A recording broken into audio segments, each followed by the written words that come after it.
Olá, tudo bem? Estamos iniciando mais um SATcast e hoje a gente vai tratar de um assunto bem importante, né, para qualquer empresa, que é falar da área jurídica, né? Então a gente vai falar um pouco dos desafios jurídicos de uma empresa de rastreamento, né, e no geral também quais são os desafios jurídicos de uma empresa.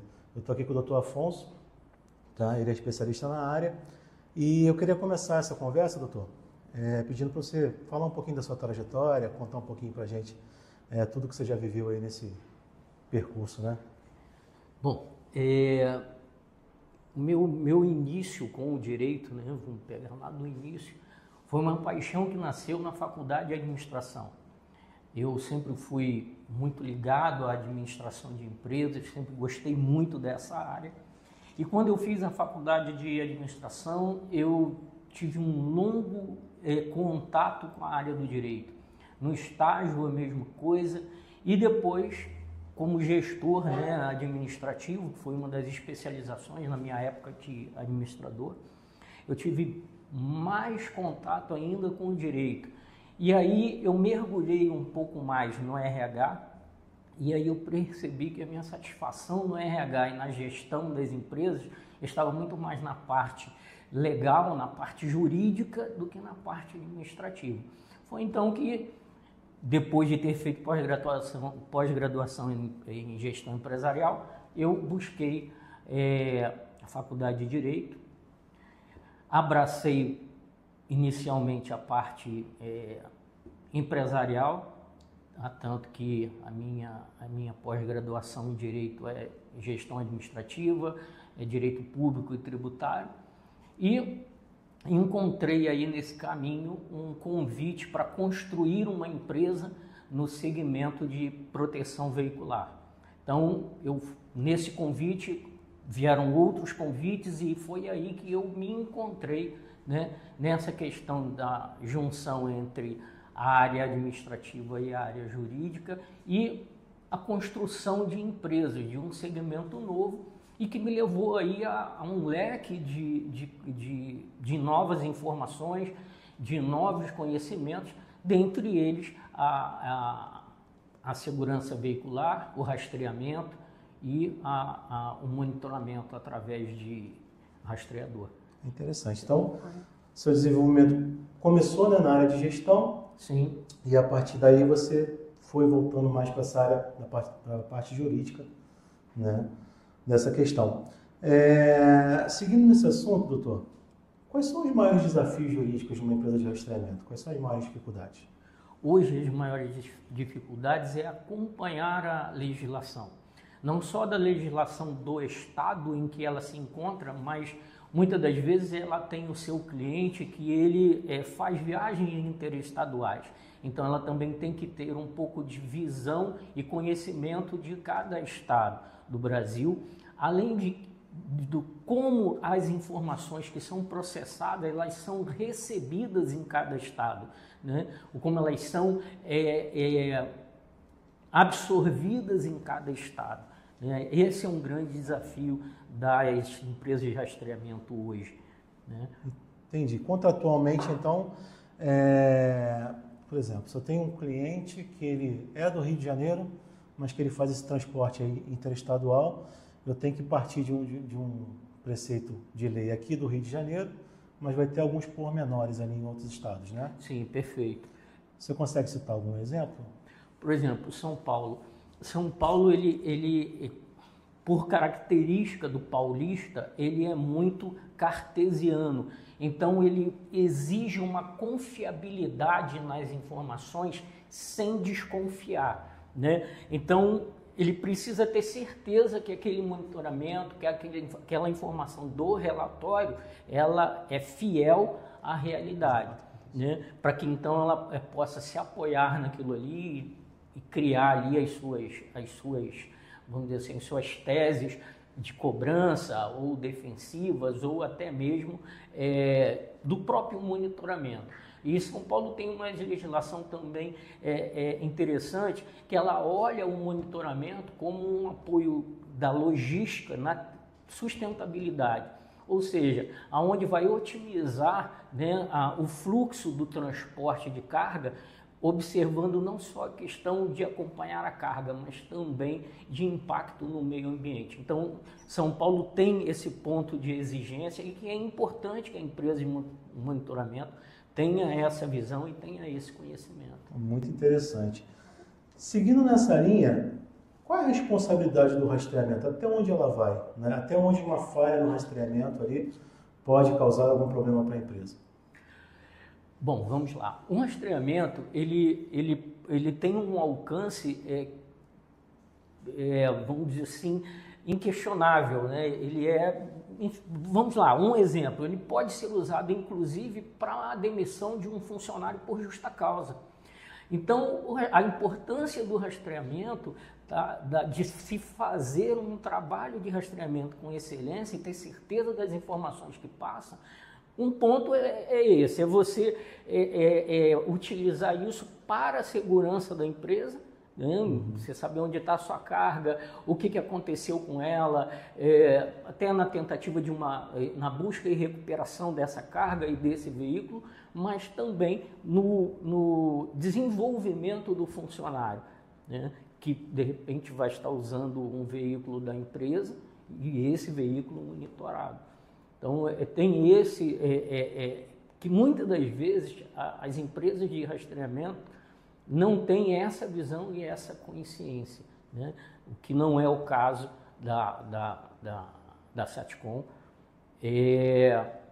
Uma outra coisa também de suma importância é o cuidado com as informações, o gerenciar essas informações com relação aos seus próprios funcionários, seus próprios colaboradores, porque nós temos aí a Lei Geral de Proteção de Dados, que está atenta a qualquer movimento, principalmente para aqueles que trabalham com a informação de terceiros. Isso é bem importante, né? Até porque são informações bem sensíveis, né? Muito Você sabe exatamente onde é que está o carro, e isso pode causar de fato bastante problema. Ainda seguindo nessa linha, né, e agora entrando um pouco mais em relação à importância do contrato de prestação de serviço, a gente sabe que o rastreador ele tem uma limitação tecnológica, né? Então ele depende de outros fatores para que ele funcione perfeitamente. E creio eu que o que vai respaldar uma empresa a não ter um prejuízo jurídico é um bom contrato formulado, né? Então, assim, de que maneira a empresa pode se resguardar, né, de não ter que responder por essas falhas ou limitações da tecnologia, e qual a importância de um contrato bem formulado? Bom, primeiro é ter conhecimento e ter a informação de que essas falhas acontecem, como já foi dito, e como elas acontecem, saber administrar essas possíveis falhas, saber qual é o percentual disso no contexto do monitoramento e qual a implicação disso para cada cliente, né? Que tem que ter essa visão diferenciada de cada cliente. O contrato bem feito, ele precisa ser claro, objetivo e deixar de forma expressa, né? Embora que o contrato ele deve ser expresso, mas de forma expressa essas possíveis falhas e que essas falhas são pontuais e têm sua origem fora da prestação de serviço da empresa de monitoramento. O contrato em si, ele faz leis entre as partes, como diz, né, o Código Civil. Então precisa ter o cuidado e sempre ter em mente que esse contrato ele vai gerar, independente das leis existentes e normas vigentes, ele vai gerar obrigações e direitos entre as partes. Uma outra coisa que eu sempre saliento na confecção do contrato é que esse contrato possa ser lido por um leigo, por uma pessoa que não é nem da área jurídica e nem da área de monitoramento, rastreamento. Se pegar esse contrato e der para alguém, e esse alguém conseguir entender e te explicar ou te dar o retorno daquilo que está no contrato, esse contrato está bem feito. Então essa combinação é importante, né? Ter um auxílio jurídico para formular um bom contrato. Sim. E fazer esse teste com uma pessoa que não é perfeita, né, um jurista nem da empresa, né? Para a gente saber se qualquer pessoa é capaz de entender o que está ali, né? Que essa clareza é o principal para que não haja transtornos futuros. Ainda seguindo em relação ao que você falou sobre obrigação e responsabilidade, as empresas que trabalham com serviço, né, têm o seu lucro justamente pelo serviço prestado. E muitos clientes têm o entendimento de que porque ela não está utilizando o serviço, se encerra ali a obrigação do pagamento pelo que foi acordado. O senhor pode falar um pouquinho de como é que esse cenário de cobrança de inadimplentes, como que isso pode ser feito, até que ponto isso pode ser feito judicialmente, né, e de que maneira a gente pode conduzir isso de forma a conseguir, né, que ter sucesso nessa cobrança? Tá, vamos lá. Nós precisamos arguir sobre 2 pontos inicialmente. Primeiro, normalmente o contrato de prestação de serviço e o serviço de monitoramento, ele é um contrato esquecível pelo contratante, né, pelo cliente. Ele simplesmente põe de lado. Por quê? Porque aquilo, num primeiro momento, não o afeta diretamente. Então, ele simplesmente esquece que aquilo existe e esquece de pagar.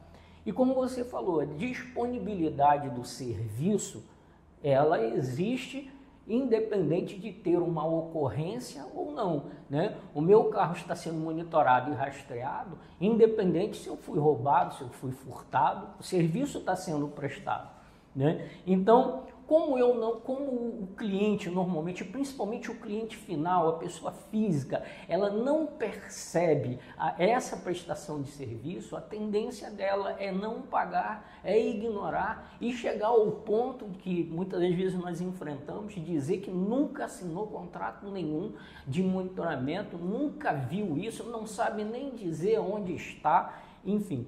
Então muitas das vezes são as questões que a gente tem enfrentado e, por verdade, algumas vezes a gente vê que o cliente não leva um susto fabricado em audiência, ele leva um susto mesmo, ele fala assim, ué, mas eu tenho esse contrato, eu assinei mesmo. Então, por quê? Porque como ele não percebe com facilidade o serviço que está sendo prestado, ele simplesmente ignora. A questão da cobrança da inadimplência, como já é feito, ela inicialmente é a cobrança direta, né? Caso a cobrança direta ou a possibilidade de um acordo extrajudicial não aconteça, a via existente é a via jurídica. Um questionamento na via jurídica é exatamente o contrato, como a gente falou anteriormente. Se a gente tem um contrato bem feito, um contrato claro, um contrato explícito, não existindo lacunas, e que a gente comprove a assinatura, seja ela física ou digital, nós temos aí em torno de 80% de chance de conseguir receber aquele valor juridicamente, se chegar a esse momento. Interessante. Pegando o gancho aqui, Oswaldo, só para poder, aproveitando, aqui na Saticom a gente tem aquele regime de prestar o serviço e posteriormente efetuar a cobrança, né? Então, muitas das vezes os clientes cancelam o serviço e quando é cobrado no mês seguinte, eles questionam, mas por que se eu já cancelei o contrato? É porque ele recebeu, né, a prestação de serviço, só que ele cancelou e ele esquece depois e fala que não quer pagar, que já cancelou o contrato. Então, isso acarreta também ali uma certa insatisfação, acarreta ali uma inadimplência, que o cliente, às vezes, ele deixa de pagar só aquele valor, aquele boleto, que ele teria que pagar pro rata de utilização após o cancelamento do contrato, né?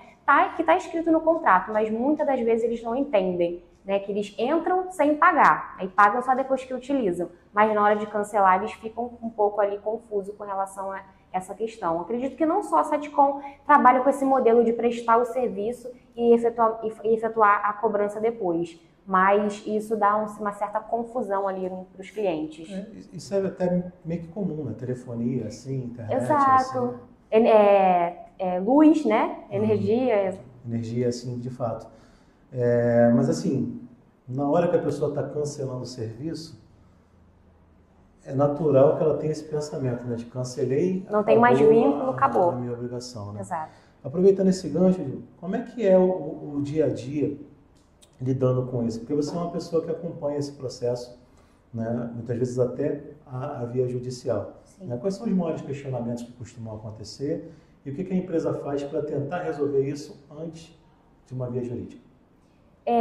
Um deles é justamente esse, né, do cliente questionar o fato de precisar pagar um boleto, né, no qual ele já efetuou o cancelamento, e o nosso financeiro ali, ele tem todo o aparato no contrato entre as partes para poder explicar para o cliente que ele precisa efetuar o pagamento daquele boleto por conta do serviço que foi prestado para ele no mês anterior. A gente tem também com relação a não estava utilizando o serviço porque meu veículo estava na oficina, e a gente tem ali o relatório de posições informando para provar para o cliente que o serviço estava sendo prestado para ele normalmente, independente da utilização do veículo, né? Então a gente tem ali podendo comprovar para o cliente através do relatório de posição, né, para que não haja ali, né, para que o cliente não vá para a via jurídica e depois a gente poder comprovar para ele. A gente comprova, caso ele não fique satisfeito com a nossa resposta, com a nossa justificativa, ele tem o direito de procurar, né, o judiciário para isso. Mas a gente tenta, de todas as formas, comprovar para ele com as nossas informações, com o contrato, relatório de serviço, as informações necessárias, entendeu? Isso é bem importante, que apesar do veículo não estar funcionando, o serviço está sendo prestado. Exatamente. Ele está disponível ali. É a mesma coisa que o meu celular não está funcionando, então não estou usando a internet que está lá em casa, então eu não pago. Exato. Igual o plano de saúde, a gente costuma falar do plano de saúde, né? Não é porque eu não utilizei o plano de saúde, não significa que eu não tenho que pagar. Na verdade, é até bem similar, né? Porque o plano de saúde a gente paga para não usar. Para não usar, exatamente. O rastreador, na maioria dos casos, a gente paga para não usar. Exatamente. A gente só vai usar numa situação extrema. Exato. Né? O aplicativo também é um ponto delicado, que muitos dos clientes reclamam. Eu não consegui acessar o aplicativo em determinado dia, então nesse dia eu preciso que vocês abonem um desconto, deem um desconto na minha fatura. Só que o fato dele utilizar o aplicativo ou não também não significa que o serviço não estava sendo prestado. A gente consegue comprovar através do relatório que o serviço estava sendo prestado.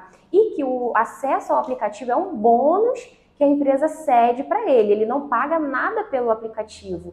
Então, ele conseguir acessar ou não o aplicativo é indiferente com relação ao pagamento dele na fatura. Caso o serviço dele, de fato, não esteja sendo prestado e comprovado isso também pela Satcom, pela empresa, aí sim a gente verifica a possibilidade de desconto na fatura. Mas a utilização do aplicativo também, o acesso ao aplicativo, não interfere com relação ao desconto ou a valor de serviço prestado, entendeu? O aplicativo não faz parte do objeto do contrato, né? Exatamente. Não é o serviço em si. Exatamente. É um bônus do serviço. Exato, isso mesmo. Entendi. Doutor, você pode falar um pouquinho de como é que é o dia a dia defendendo uma empresa de rastreamento? Podemos, vamos lá. A grande dificuldade hoje, a gente já passou por um pedaço delas, é quando o cliente, ele primeiro não se lembra, entre aspas, que assinou um contrato.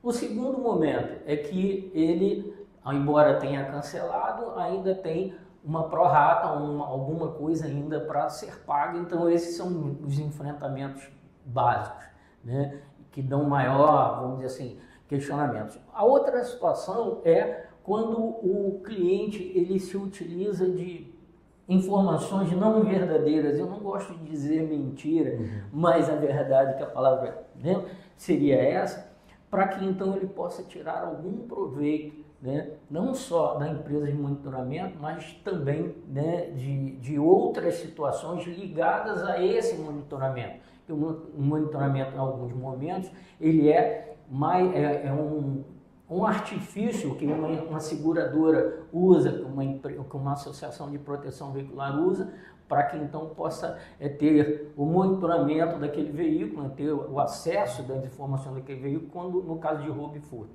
Então, muitas das vezes o cliente utiliza do próprio sistema para tentar burlar, né, a verdade, burlar a seguradora ou a associação de proteção veicular. Hoje, o maior questionamento, a maior dificuldade está quando o cliente ele apresenta as falsas verdades ou as mentiras, como, né, seria mais prudente informar. E aí é que está a questão da dificuldade, né? Porque você tem de um lado uma empresa, do outro lado você tem a pessoa física, o cliente que num primeiro momento já foi lesado, porque teve seu veículo furtado, roubado, num segundo momento já conta aquela história, né? Conta as histórias tristes, e aí começa a querer questionar pelo próprio relatório de monitoramento, questionar toda aquela informação que está ali disponibilizada. Então, hoje a dificuldade maior é dentro do que o próprio cliente apresenta na sua reclamação jurídica. Mas no dia a dia, em se falando especificamente de SATCOM, nós temos uma segurança, por quê? Porque os seus procedimentos são seguros, a sua estrutura de informação ela é confiável, ela é viável e ela é auditável. Então, isso, para um juiz, quando você leva isso para ele, quando você prova essas questões para ele, ele já começa a olhar com outros olhos o monitoramento, o rastreamento em si. Um detalhe que também agora me fez me lembrar de 2 casos recentes daqui, é quando você tem um veículo que já tem problema, às vezes veículo até novo, zero, é reinstalado o rastreador, né? Claro que esse problema continua, ele não foi acrescentado, não nasceu pela instalação do rastreador, e o cliente se aproveita dessa questão para dizer que o rastreador que fez a moto consumir mais combustível, que foi isso que causou desgaste na bateria, e você faz todo um levantamento e toda uma verificação simples, não precisa ser muitas das vezes nenhum tecnólogo ou nenhum mecânico, nenhum especialista, né, em eletrônica, eletromecânica, você percebe que aquele problema ele já existia, às vezes, pela própria fala do cliente, e você vai buscar ali dentro desses contextos que já foge do histórico, do monitoramento, do rastreamento, já vai para uma outra questão, você buscar conseguir provar, e aí sim, pelos procedimentos concisos da SATCOM, você consegue provar que aquilo ali não tem relação, aquele problema que foi apresentado não tem relação com o rastreador ou com a instalação do rastreador no veículo. Interessante. Eu fiz um programa com o Leonan aqui, ele frisou bastante isso e falou da importância do checklist, né? Eles verificam todos os itens antes do serviço, o cliente assina dizendo que está ok ou que não está, e no final assina novamente esse termo, que é o que vai respaldar, né, a empresa. E você falando isso, eu lembrei de uma coisa que o dono de uma empresa de proteção veicular me falou uma vez, que eu guardei isso para mim. Ele falou assim: a gente tem muitos veículos aqui que batem, a gente faz a manutenção deles, né, e vai entregar novamente ao cliente. Aí ele falou que ele sempre gosta de observar, porque ele nota que, por exemplo, o carro não estava com o ar-condicionado funcionando. Aí ele fala assim: sempre que eu conserto um carro que não estava com o ar funcionando antes, a primeira coisa que a pessoa mexe é o ar-condicionado, para ver se eu consertei e para dizer que foi por conta da batida, né? Então ele falou: cara, só você notar, se foi a primeira coisa que a pessoa mexeu, certamente eu não estava funcionando antes. Né? Então a pessoa vai sempre verificar aquilo, porque já é o hábito, né, de tentar englobar tudo naquele problema. Saindo um pouquinho dessa área, vamos falar um pouquinho do cenário atual da justiça trabalhista, né? Quais são os maiores desafios na justiça trabalhista para uma empresa? Os maiores desafios é ela ter seus procedimentos internos alinhados com a legislação atual. Então tem que estar sempre atento ao que está acontecendo na legislação trabalhista. Além de que precisa também estar atento às mudanças sociais, às questões sociais. Então todos esses itens precisam ser equalizados com muito cuidado, com muita segurança, né, com procedimentos ajustados conforme a legislação trabalhista, com treinamentos constantes, conscientização constante dos colaboradores, né, principalmente daqueles que vão estar exercendo cargo de liderança. O cuidado hoje maior deve ser com aqueles que exercem cargo de gerência, de supervisão, de chefe de setor. Esses precisam estar muito bem conscientes, muito bem informados da legislação trabalhista. Porque o que você tem hoje ainda na legislação trabalhista? Você tem ainda uma esfera protetiva, né, do funcionário. Então, você precisa, como empresa, tá, mostrar principalmente os teus procedimentos alinhados com a legislação trabalhista, como eu disse, mas a boa-fé objetiva. Ainda que haja falhas, ainda que você não consiga, claro, acompanhar o 100% daquilo que a legislação disponibiliza e obriga a que a empresa esteja alinhada, mas que você demonstre a todo tempo que você está buscando acertar, está buscando crescer naquela, né, em relação aos seus funcionários, em relação aos colaboradores. E eu digo que na esfera trabalhista, não que nas outras não sejam, mas principalmente na esfera trabalhista, que cada ação deve ser, cada ação judicial, cada reclamação trabalhista, melhor dizendo, ela tem que ser um indicador. A empresa precisa olhar aquilo ali, entender o que foi proposto naquela reclamação trabalhista e se existe e o que existe para que possa ser aprimorado dentro da empresa. Então, por quê? Porque você já vai evitar que aquela mesma informação seja base para uma nova reclamação trabalhista, né? E outra coisa, os gestores, e é por isso que eu falo dos líderes, eles precisam estar atentos a toda ideia ou todo movimento de conflito de cada colaborador, para que isso não acabe se transformando, né, em algo maior. É um escala, né? Exatamente, que a escala aumente. Hoje é a insatisfação de um e amanhã não ser a insatisfação de vários. Então, é preciso estar atento à legislação, estar atento aos movimentos sociais, né, o que acontece na sociedade, que é da onde vêm os colaboradores, que é da onde eles estão vindo, né, para você adaptar entre a legislação vigente e aquilo que a sociedade hoje te exige. Então você arrumando, criando esses procedimentos, ajustando, treinando sempre, conscientizando sempre, olhando aquilo que está sendo crítico em cada setor, você torna o trabalho do advogado mais fácil na esfera trabalhista, né? E por quê? Vamos lá, a primeira coisa que nós fazemos quando recebemos uma reclamação trabalhista, independente de que empresa venha, claro, depois de ler a reclamação, né, a inicial, como a gente levar o pensamento à empresa. Como essa empresa é na realidade? Como são os seus procedimentos com os seus funcionários? Como ela faz a tratativa com o seu RH? Como é que ela trata em termos de treinamento, em termos de conscientização e direcionamento dos seus colaboradores?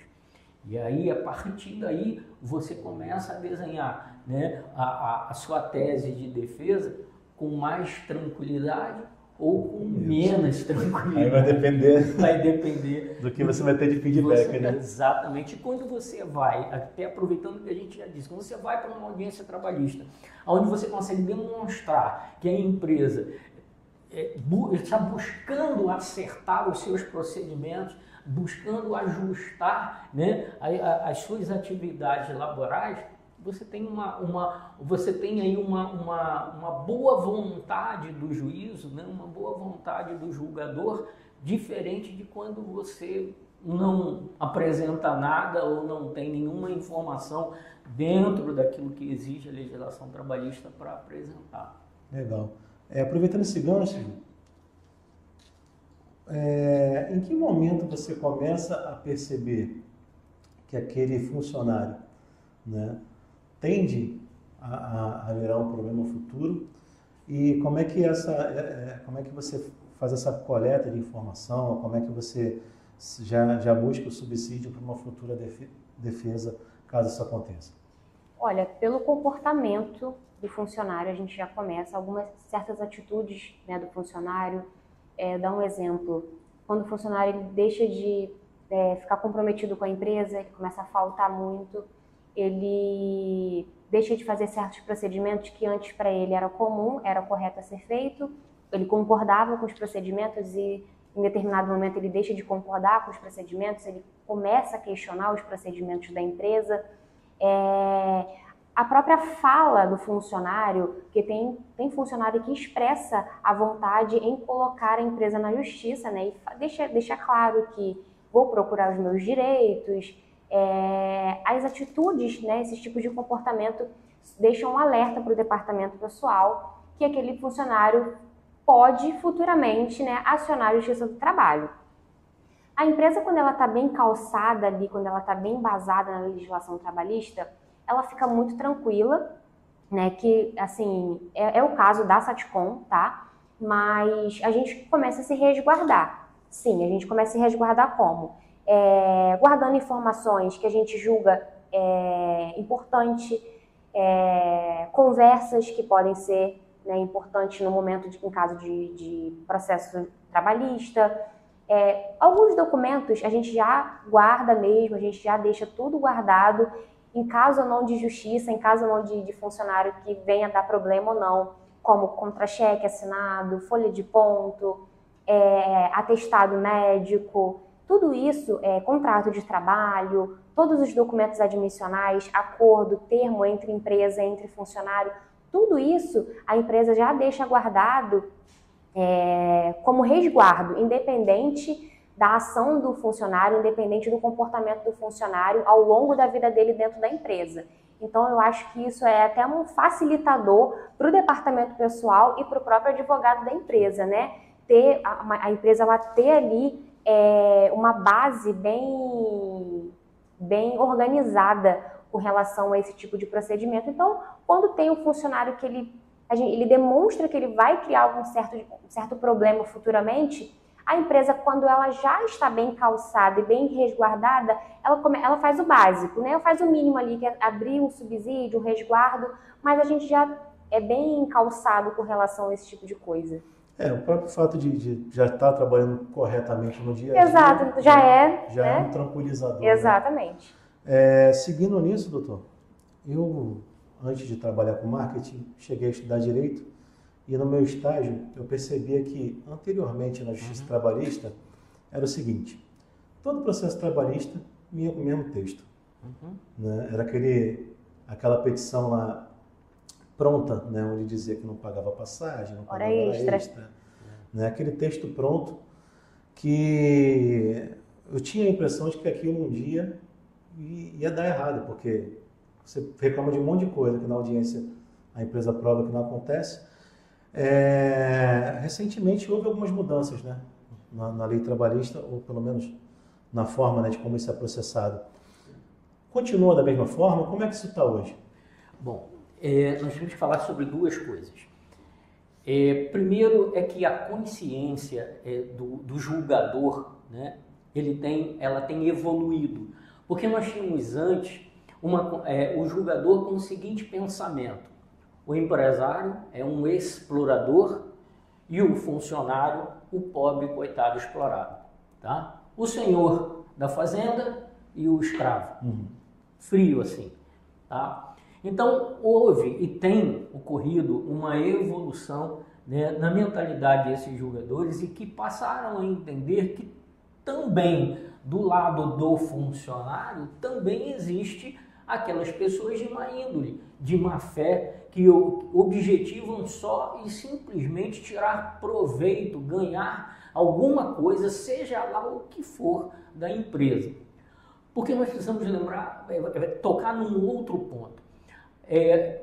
Em torno de 90% das reclamações trabalhistas, elas não são porque houve uma dissídia, houve um erro da empresa, mas sim por mágoa.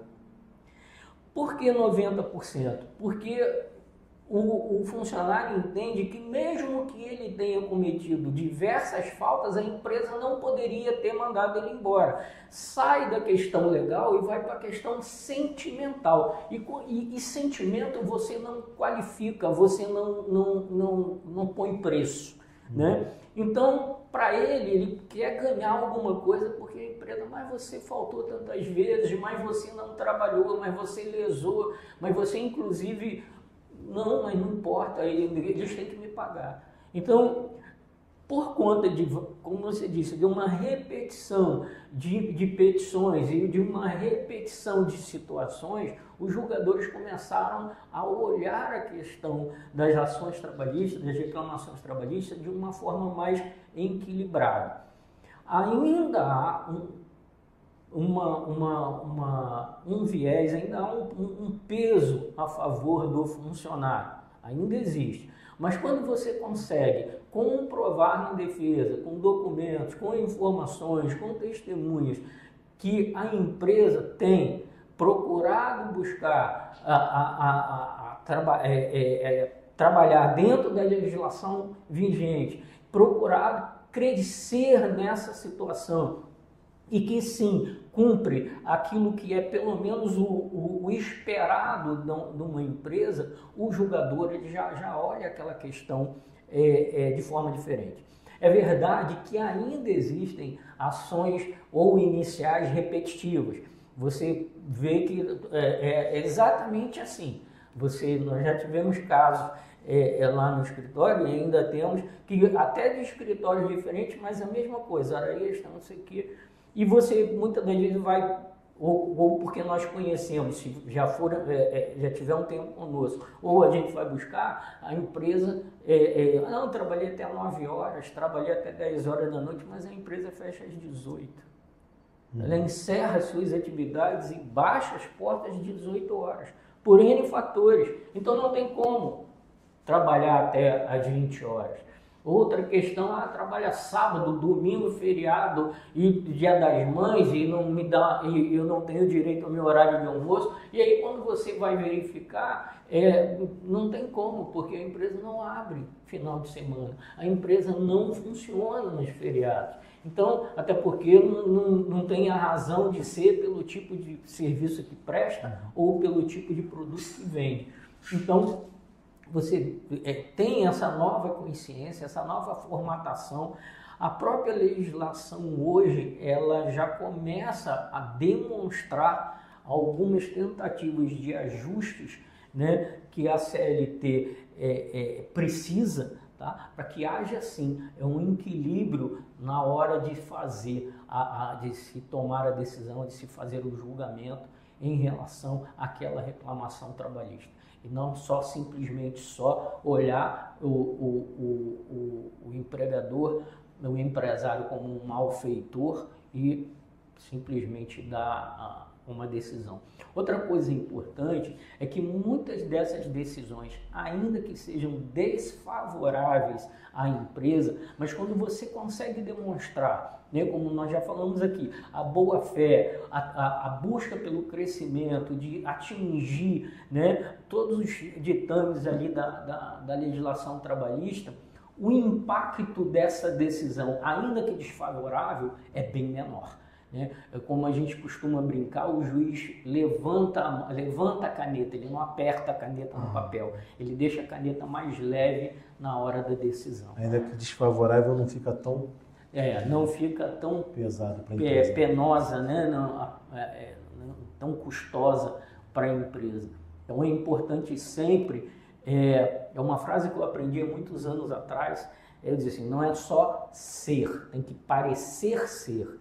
Então, nesses casos, e juridicamente falando, às vezes você tem a empresa que ela faz um trabalho muito bom internamente, ela tem os procedimentos, mas ela não leva isso para os funcionários, não faz treinamento, não faz reunião, não mostra, né? Não é chegar, olha, tá vendo, a gente faz tudo, não é assim, mas você, naquele papo aberto, numa reunião, é demonstrar que a empresa tem seus procedimentos ajustados conforme a legislação vigente. Até porque o funcionário mal intencionado, alguns dos funcionários mal intencionados quando ele entende que os procedimentos da empresa que ele estão dentro daquilo que a legislação trabalhista exige, né, ou ali dentro dos 90%, ele recua na hora de entrar com uma reclamação trabalhista. Ele vê que não tem muita brecha. Ele vê que não tem muita possibilidade.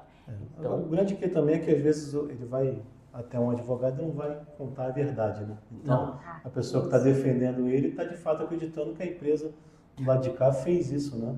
Isso. Aí ele se depara com uma empresa que tem a folha de ponto, que tem toda a comprovação documental, e eu mesmo já vi muito isso. O advogado que está lá na acusação, ele perdido, tipo assim, pô, eu cheguei aqui vendido, me contaram uma coisa, eu estou fazendo a acusação baseada em uma coisa e na verdade tem outra acontecendo. Nesse ponto é importante aquilo que a gente até já comentou. Quando a gente recebe uma inicial de uma reclamação trabalhista, que vai olhar a inicial, a gente faz o quê? A gente leva o pensamento, se a gente já conhece a empresa, para a empresa. Uhum. E a gente entende que parte daquilo ali, ou todo aquele que está ali sendo exposto, não é verdade. Então, você tem um caminho. E nisso que você tocou do reclamante, né, não falar a verdade, nós tomamos um cuidado que já vem há muitos anos. Se nós recebermos algum cliente que vem com uma questão contra alguma empresa, o que nós fazemos? Nós recebemos o histórico, fazemos a pontuação do histórico, criamos a base da reclamação trabalhista como se fosse uma minuta e entregamos para o cliente assinar. Ele assina. Até porque a gente leva isso para a audiência trabalhista.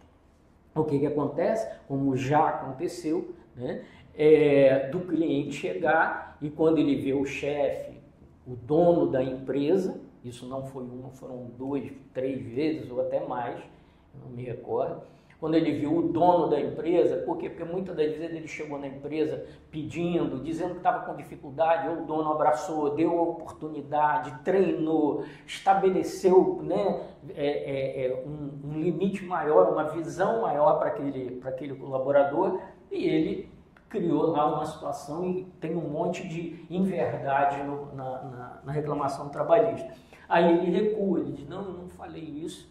E já aconteceu de corpo presente, né? Eu estava nessa audiência, era em face de uma empresa grande, o funcionário recuou, disse que não, que aquilo ali não era verdade, que ele não tinha dito aquilo. E aí na hora... Foi tudo o advogado que criou. Na hora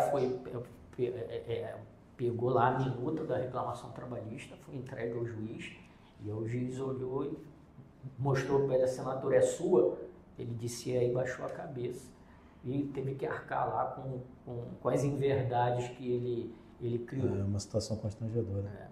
Juliana, como é que é receber um processo aqui dizendo que você não pagou hora extra, que você não paga vale transporte, nem feriado, nem nada? Como é que é? Qual o sentimento que você tem? De indignação, né? É a palavra que define, indignação. Conhecendo a empresa como eu conheço, né, são 10 anos aqui, a estrutura da Saticom, ela é organização, né, é uma estrutura, a base dela é organização. Então, assim, inclusive eu sempre falo, até nos processos seletivos, que nem mais de 20 anos de empresa, inclusive no período de pandemia, a Saticom ela nunca atrasou um salário, nunca, na história da empresa ela nunca atrasou um salário, pagamento de um salário.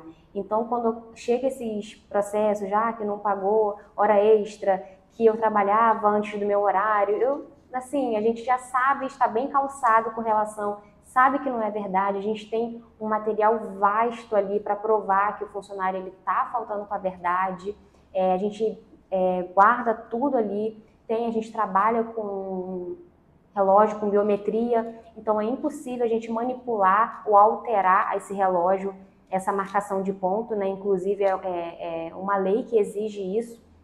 Então, onde a gente consegue comprovar que aquilo ali é uma mentira, né? Como o doutor Afonso falou, é uma inverdade, e com outras ferramentas também que a gente consegue comprovar ali as outras alegações dos funcionários, mas as piores são essas de hora extra, dizendo que a gente não paga, o vale transporte, benefício.